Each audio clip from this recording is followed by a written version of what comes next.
tara samahan nyo ako, panibagong araw naman, panibagong pagsubok naman. So ngayon, isi-challenge ko sa sarili ko kung kaya ko ba ubusin yung buo na manok na iniyaw sa 3 minutes. Uubusin ko yan, pero kakayanin ko. Tara, let's go, subukan na natin. Lakarin ko na lang kasi malapit lang naman. At talagang malapit na ako, kaya lakarin ko na lang papunta ako doon. At ituturo ko sa inyo kung saan ako daraan. At dito ay tatawid nga ako daw mga maraming sasakyan nga na dumadaan. At pagliko niyan, dyan na ang bilihan ng manok na iniyaw. Pakita ko rin sa inyo yung tower dito na napakataas dito sa tinatayuan ko. O dadaanan ko pa lang. So ito yung tower, oh. Napakataas din. At tatawid na ako dito. Malapit na ako. So ito ba, malapit na ako, konti na lang, kunting lakad na lang. Ipapakita ko sa inyo kung gaano kalapit na ako sa bibilihan ko ng iniyaw na manok. So ito, nakikita na nga yung Andox. Diyan tayo bibili ng iniyaw na manok. Tamang tama, gutom na ako. At kakagising ko lang nung mga ilang oras lang nakalipas. At kakain na rin tayo ulit. Iniyaw na manok, buo. Dalawa nga bilihan nga dito, pero sa Andox tayo bibili.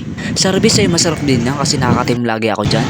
Dalawang bilihan, pero sa Andox na bibili kasi titikman ko din kasi lagi nila ako tumitikim sa iba.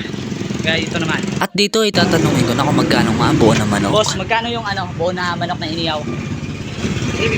359. 359? O sige, isa man. Chop na? Ay wag na, ako na mag-chop. So dito ako bibili. So nabili ko nga yung 359 nga. At ngayon ay babayaran ko na nga sa halagang 359 nga ay makakabili ka na ng manok na iniyaw. Dalawa nga ito na pagpipilian nyo. May Andox, may Harvest. Parehas nga ito na dalawa ay talagang sulit din ang lasa. Dito ay nakabili na nga ako ng dalawa at parehas ko na sila natikman. Kaya ito naman ang bibiliin ko na Andox kasi kakakain ko lang nung nakaraan dito sa Harvest. Kaya kung bibili ka ng iniyaw na manok, dito na kayo bibili kasi nga sulit na sulit ito. Pang umaga, pang hapon, pang gabi, pwede pang ulam. Sulit na sulit talaga pang ulam talaga kasi nga manok na iniyaw, kaya dito na kayo. At inabot na sa akin kuya yung manok na iniyaw, kaya maaari na akong umalis. So nakabili na ako ng Andox. Ito nga mga lutso, sa halagang 359. nabili ko. Tara, let's go.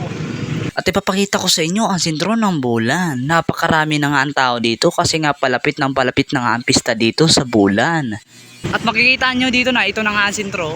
At kapag makarating ka nga dito, hindi ka nga mabuboring kasi nga may mga pasyalan at makakapag-shopping ka nga at may SM nga dito at hindi ka talaga mabuboring. At ngayon pauwi na ako at talagang titikman na natin to kasi gigil na ako na ubusin ito sa 3 minutes. 3 minutes ka ha? At dito ay nagpisto na nga ako kaso nga umalis nga ako dito kasi nga may nag-sound trip nga, baka makapirate tayo kasi nga nag-music nga siya dito, kaya umahanap ako ng pisto na tahimik at walang sound na para hindi tayo makapirate. At ngayon ay nakahanap nga ako ng pisto na tahimik nga. So ngayon, kakainin ko na yung buo na manok. Dapat sa 3 minutes ay maubos ko siya. Ito ang 3 minutes. So at ngayon ay sisimulan ko na nga ang pagkain ng iniyaw na manok sa 3 minutes nga. Dapat maubos ko to. At sisimulan ko na nga na pindutin ang timer. So ngayon, sisimulan ko na. Timer starts now.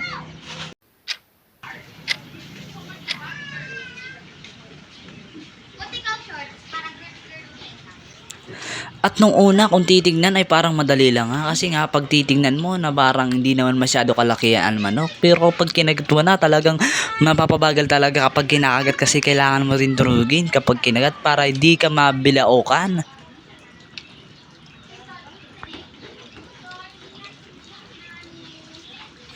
At mayroon din ako na napakasarap na sausawan ng mga Tomas. Habang tumatagal nga ay pakiramdam ko ay parang nakakaumay na kumain ng manok kasi nakakasawa na nga kasi nga nakakapakabilis na kumain, hindi parang natural.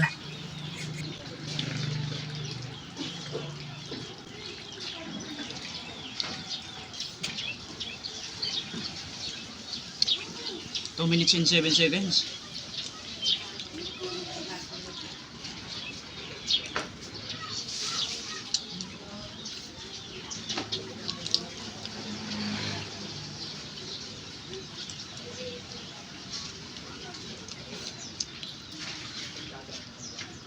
Napakaganda nga pakiiyaw ng manok na ito kasi kung titignan mo, hindi nga sunog ang manok na ito.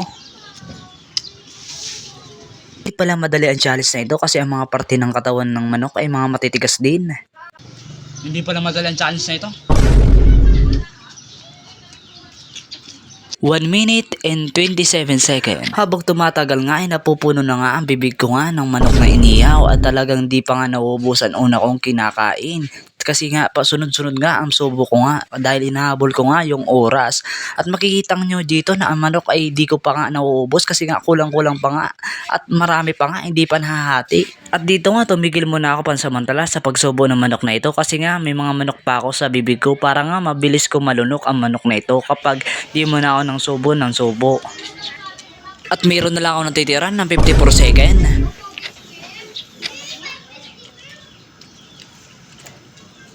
At ngayon ay papalapit na matapos ang timer.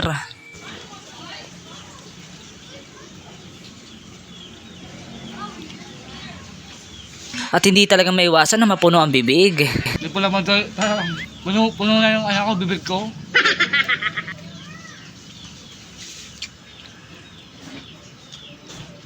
Meron na lang ako natitirang oras na 23 second.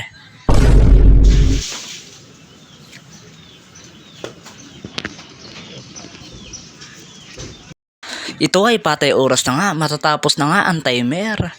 Pero hindi ko pa nga naubos ang buo ng manok. Wala pa nga sa kalahati ang nakakain ko ng manok.